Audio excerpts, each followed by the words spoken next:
All right, we're back at it. Today's project is to hopefully continue with the skylight. Looks like that's the next thing. If you remember, I got the windshield in. We're going to try and per manual drill all the holes with the filler piece and maybe trim the sides and get all of that done. So step one, read the manual. Just for shits and giggles, I decided to draw a center line and just check to see if this is actually a square cut, and it is not. So I have two choices, and it's off quite a bit. Ignore the center line, move forward with this because we're going to trim a good amount of the edges off. I think what I'll do is I'll measure here to here just to make sure that distance is the same, and then carry on from that point. I'll use that as a straight edge.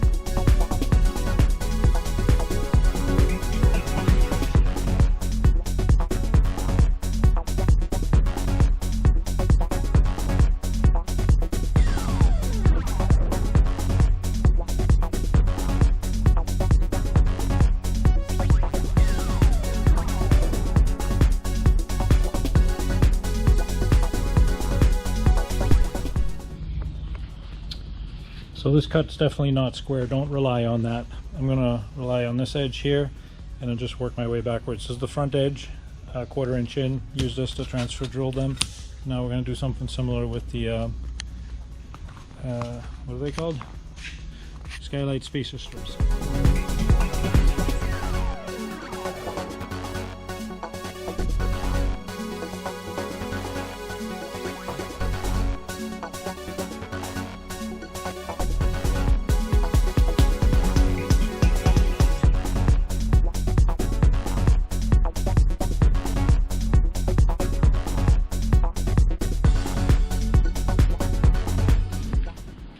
So these hold down spacer strips are the pack of 5, and took 2 of them, transfer drilled that over as well, 1/4 inch in, according to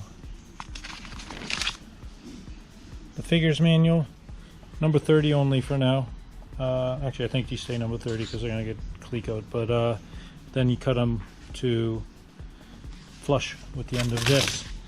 So that was 2 steps checked off pretty quick. And number 12 is the smallest step, so that should be even easier, right? Fabricate skylight trim strips per figure 10G11. Well, voila. 2 of these, 2 of these, 1 of these, 1 of these. Here we go.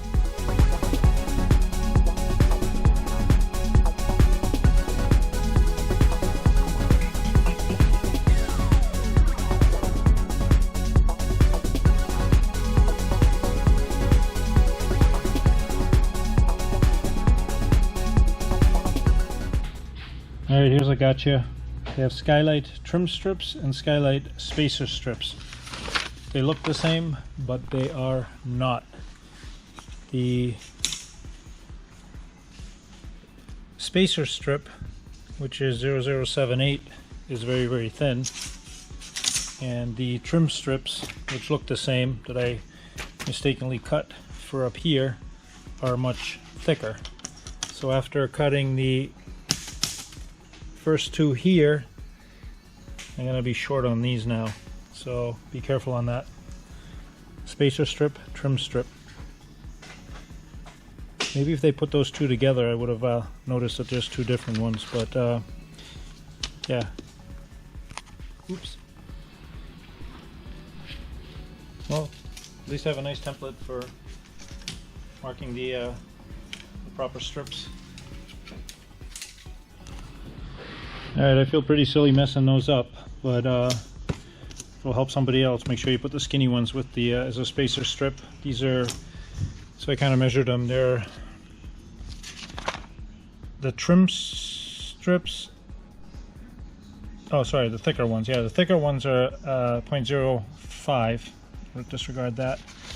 And the thinner ones, which are the spacer strips, not to be confused with the trim strips, are the thinner ones, which are 0.025 or 75. So fortunately I already made the long strips, and I probably have enough to at home to remake those shorter ones. I just checked here, but I don't. So I'm gonna carry on and do what I can, and then tomorrow hopefully have some 50,000s at home. But on another note, we got Avionics Master George over here. I think we got the connector done. Ready to meow? Meow. Are you on guard? Not yet. So Soon. I think we did a test where you could listen to it. Now he's got... Yeah, I just heard, I was listening to Tower a second ago. Oh, nice. So are these gonna, is the power for the Limo just gonna go in a separate plug, or is it gonna go inside here? What's that? Does the power for the Limo go in a separate plug or inside here? So the ground... Because you have these sides. My understanding is well, these are terminated through. So these are actually coming down through. I just tied it back up. Oh, that's the other end. Never mind. Yep. Okay. All right. So the power just needs to be hooked up, and the grounds, actually all the grounds will just go to the shield termination. Is how Gotcha. they have it documented. All right. So we're getting there, piece by piece. All right. The engineering gods weren't very kind when they designed this one. So you got 29 and 7/8 total. Got it. 1/4 inch in on either side. So that leaves us with 29 and 3/8, or 29.375. And then you got to do 10 holes. 1, 2, 3, 4, 5, 6, 7, 8, 9, 10, which means 9 spaces. So 29 and 3/8 divided by the 9 spaces gives you 3.263888 spacing on there. Yeah, have fun. I only have a little one of these. I guess I should have gotten the bigger one. This one's more Derek's level of math. So we have 13. And then be careful because this one goes in 1/2 inch from the end. So that's 12 divided by 4 spaces. So you got a nice easy spacing of 3. Also all of these 3 obviously are centered. The holes in the 1 inch spacer, where these are along the edge. Like that's a 1/4 inch spacing, it's a 1/2 inch spacing. So yeah, just gotta check and double check everything. Alright, I'm not making that mistake again. I labeled everything. Well, I kind of know these are spacers, but yeah, you do have these spacers, you have those spacer strips, trim strips, and then you got that fiberglass trim strip and or hold down strip. So a lot of the names kind of repeat themselves in the parts manual, so you got to be careful with that. And basically they want you to lay the outer hold down strip, but not the windshield hold down strip, just a hold down strip. Hold down spacer and outer trim strip, which is the piece that I just drilled. Position inboard, just inboard of the inboard row of wing rivets with the front edge 5/8 from the wing skin seam. Alright, so I'm going to climb up here.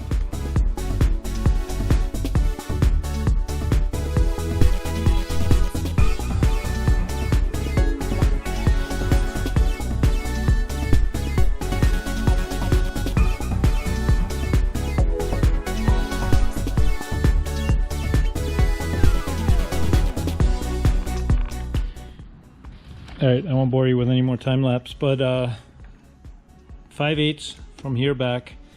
Center of the rivet, mark 3/8 of an inch in. The center of the rivet to the edge of the wing skin is 1 inch, so you can just do 5/8 from the other side. They tell you to somehow put it on with masking tape. I actually prefer this. This is template tape. It's kind of temporary, and I put one piece here, clamped it. So this is like the important thing. And I'm going to work my way back. Oh, it looks like I forgot to drill a hole here. And do the same thing on the other side. So I'm just kind of clamping it on with that, and I assume the skylight's going to sandwich in between there. Not the skylight. I get the skylight and the sunroof mixed. I'm sorry, the windshield and the skylight mixed up. There we go. All right. Another thing worth noting is the they want all 3 of these to be flush against the outside. So I was just kind of holding the corner of my ruler up against it as I push this down to hold on the double-sided tape. The nylon, this plastic strip, I did deburr. Like one side seems to be square and one side seems to be like cut with a cutter. So So I took the square side and kind of cleaned it up a little bit with some sanding blocks, and I'm going to put that on the outside so there's no gaps in here. We're really going to drill a bunch of holes in this beautiful wing after all we've been through. I'm scared.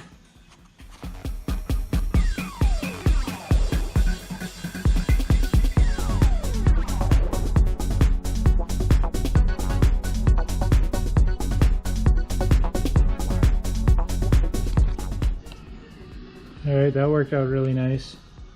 I climbed inside and actually drilled from the top looking down. It's a lot easier. And I think the plane is got to be pretty much in spec, because this ended up right where that is. I'm guessing I'm probably going to chop these off. If it's in the manual, I missed it. But probably chop those off, round those corners over, and the same up front. Alright, time to do the other side. Alright, let me recap what I learned on these pull down strips. They're not that bad. So once you wrap your head around the terminology of what is what, and you figure out the right thicknesses and don't cut or drill the wrong ones like I did, it's pretty straightforward. Just read the instruction 6 times, measure 5 times, and hopefully cut or drill once. The reason I skipped this one is because it's probably where that cross brace goes on. That's right where the top of the fuel indicator is. It's definitely easier just to climb inside the fuselage like this, balance yourself on the things, and just doing it from up top, because you can see the markings, you can see if it's flush, and if you follow the whatever the length of this was, it ends up perfect at the trailing edge of the wing skin. I also learned that measuring 2.6888 whatever is kind of hard, but doable. I know this is just one or two of several pieces that go on here, but yeah, so far so good. All right, next up is fitting the skylight, not the windshield, the skylight. And they want you to take this top piece off and reclico the other 2 pieces, and then fit it inside there. So here we go. No, I'm going home. See ya. All right, I got those off. They want you to clico them back in, but then it's kind of hard to put the skylight over it to see where you need to cut it. So I may actually just double side tape down that aft section. This way I can get a better perspective of where to cut it. I also, it's another day by the way, different shirt probably, hopefully. And I have some, I was lucky I have the 50 thousandths aluminum at home. So I'm gonna make those 2 strips that I messed up, and that way that's done.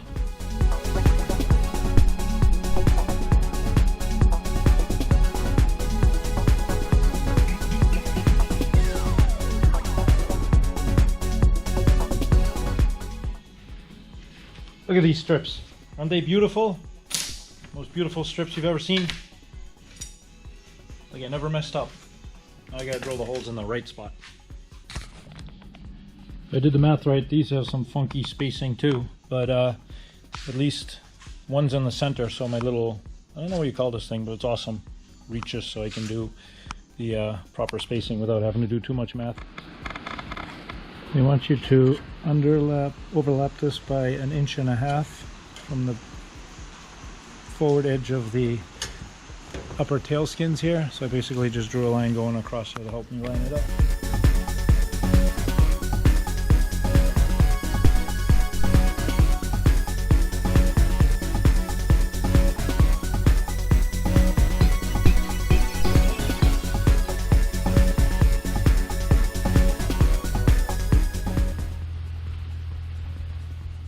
So after I drilled the holes going across, which is one of the first steps, I obviously realized that the cut was not square. And then I also realized that the cuts this way were not parallel. On the short end, it was literally 35 inches across, and on the long end, it was 35 3/8. So that's pretty significant. And again, I'm a visual guy, so I need this to like line up, and then I'll cut these to whatever matches the plane, and hopefully it's symmetrical. I also know that the opening between the wings is not the same size going up. It gets bigger as it goes to the top, I think.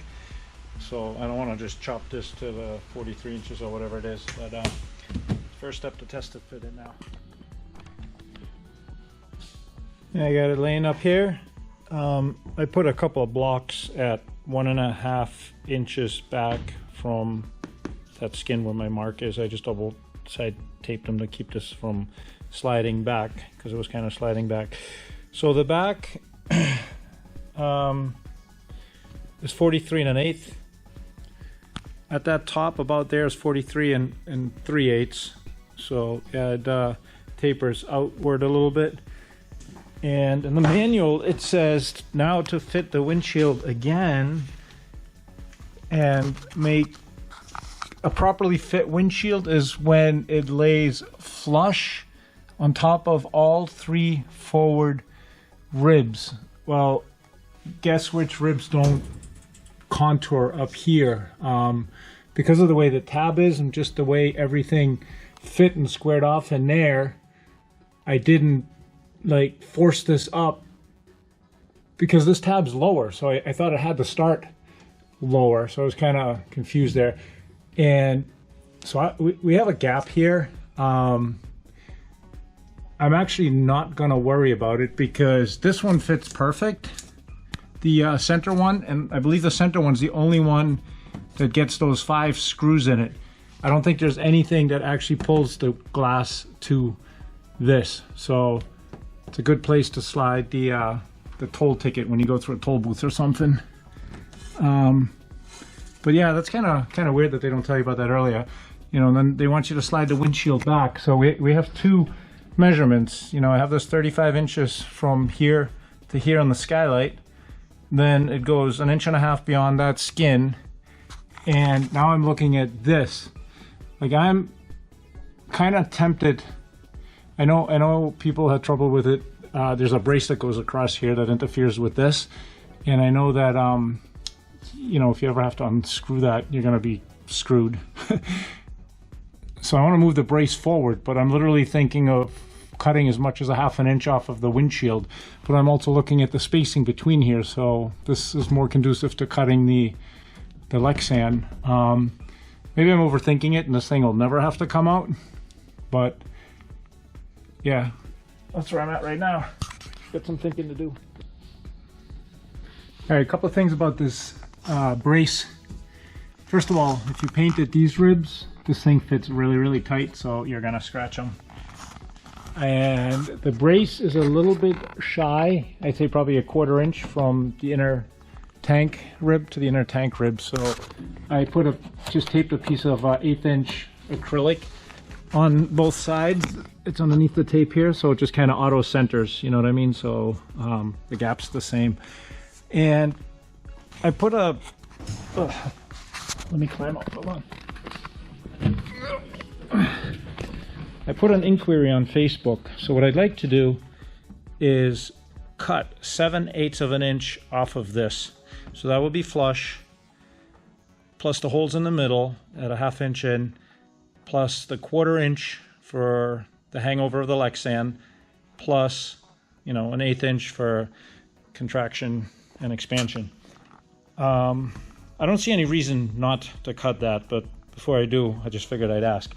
And then these spacers are kind of useless because the holes are already drilled for this. I mean, I suppose I could drill new ones, and that will then basically determine that. So I haven't cut anything on the skylight yet, which is a good thing, but I'm going to end it here because I'm going to wait for this question to be answered or confirmed that it's okay to do that.